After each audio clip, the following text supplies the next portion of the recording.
Greetings from Eastern Nigeria, Ndigbo. Another news update. It is unreflective, provocative, and disgusting to zone the Deputy Speaker to the Southeast on Ndigbo forms. Now the Apex Igbo Social Cultural Organization on Ndigbo, being led by Chief Dr. Emmanuel Iwanyanwu. Now this on Ndigbo said they have rejected the zoning formula of the All Progressive Congress. You will recall that the APC have zoned the Deputy Speaker to the Southeast Zone, having zoned the Senate President to another zone. The Deputy Senate President have gone to another zone, and then the Speaker of the Federal House of Representatives to another zone. Of course, you know that the President and the Vice President are from other zones. Now, the APC say they have deemed the Southeast Zone fit to have the Deputy Speaker. Now, the Apex Igbo Social Cultural Organization, or Ndigbo, being led by Chief Engineer Iwanyanwu, said, look, we have rejected this offer. We don't want it. Take it.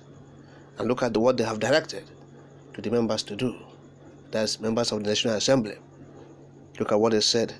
A statement was released by this Apex Social Culture Organization through its publicity secretary, Dr. Alex Obonia, wherein the Ndigbo said, I quote, "The Ndigbo worldwide has watched with grave concern the zoning of principal officers of the Senate and the House of Representatives of the Federal Republic of Nigeria.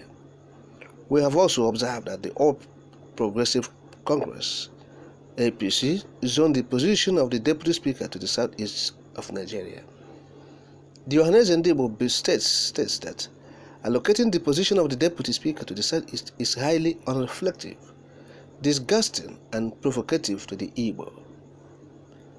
To this end, the Ndigbo worldwide, led by Chief Engineer Dr. Emmanuel Iwanyanwu, CFR Angeja Gamba, directs all the Igbo lawmakers in the 10th National Assembly to vote according to their discretions, irrespective of state, religion, or ethnicity." End of quote. Now, the Ndigbo has given directive to the National Assembly members, of course. So they have said, look, go there, vote your choice. Don't vote according to the dictates of the All Progressive Congress. That is a slight on the Igbo. Now you say you are zoning the Deputy Speaker to the Southeast, the Deputy Speaker. And so, of course, you know that this man, Ndigbo, has made two major appointments: the Chief of Staff and the Secretary to the Federal Government. There's SGF. Very key appointment. And none is from the Igbo. But Mila, the Chief of Staff, is from Lagos, Southwest. And the Secretary to the Government of the Federation is from Benue State. Benue State, former governor of Benue State, George Akume. Okay? And so the Igbo man has been excluded completely.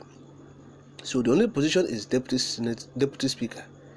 They have given it to one Mr. Carlo from Abia State. And so Ohaneze said this is unacceptable. This Tinubu presidency, it will be the worst. They said about the exclusion during the time of Buhari. But this Tinubu promises to be the height of it. Exclusion of the Igbo man from the governance structure of Nigeria. The transition committee, we witnessed it. No Igbo was included in the transition committee. How much more? So look, in fact, they are preparing for the Igbo man. But what we are saying is this: the Igbo man should gear their loins, and get prepared for more.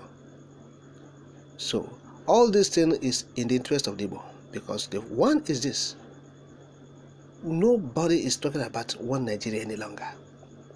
If you're an Igbo man and you are still thinking that you have a stake in Nigeria, you are having a daydream, a reverie, unroeba. If you still believe in this contraption, So the more they push the Igbo out, the more the Igbo find collective effort to plan for their freedom, but unknown to them. Of course, they don't know.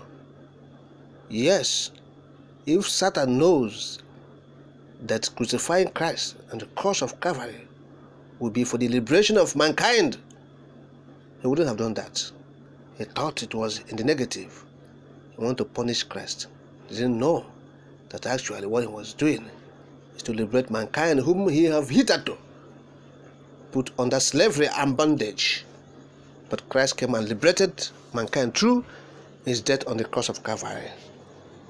You see, so what they are doing to the Igbo man, they don't know that they are trying to help the Igbo man to locate himself, to place himself in the right perspective, rightly, because where the Igbo man belongs now is not where they're supposed to be. So there's no point crying foul. We have told our people, guard your lawyers. Okay? Yes, it is obvious that the Igbo man is not needed in Nigeria. Ndigbo presidency is about to show it. Point blank. Look, we don't need you. We don't need you. So for the likes of Fojo Zakalo, they have seen it. For the likes of citizens, oh, they are those ones saying they want to become Senate president. Okay? You have seen it. Particularly Fojo Zakalo. During the campaigns, of course, you know, he has his own brother who was campaigning, though we have told them, both Obi and all of them, that look, you'll be disappointed in this country. It's a contraption. There's no way to favor the Igbo man because they have structured in the way that the Igbo man will not be there. Of course, you heard what Rufai said about the Igbo, that P2B is qualified, but because he's an Igbo, he will not rule Nigeria. So that is Fulani, and Fulani, that's blackmail against the Igbo man. Yes, so they are out to embarrass and carry evil propaganda against the Igbo. So they are carrying their propaganda, doing everything to make sure that the Igbo man has no taste of the presidency. How much more other strategic positions like the service chiefs, the IGP, the finance minister, the minister for power, for defense, talk about the attorney general of the federation, minister of justice. Those are very strategic positions. They have sworn that they will not give it to the man. Obasanjo tried in his own way. Of course, Jonathan did better. But you see Buhari, you see the Ndigbo, they have come to tell the Igbo man that look, you don't belong to this place. You are not a Nigerian. Find your country elsewhere. And that is why we said that people, you have to come together. Join in the struggle to liberate our people from the contraption. We know that the eyes of those Akalos will open now if they will learn.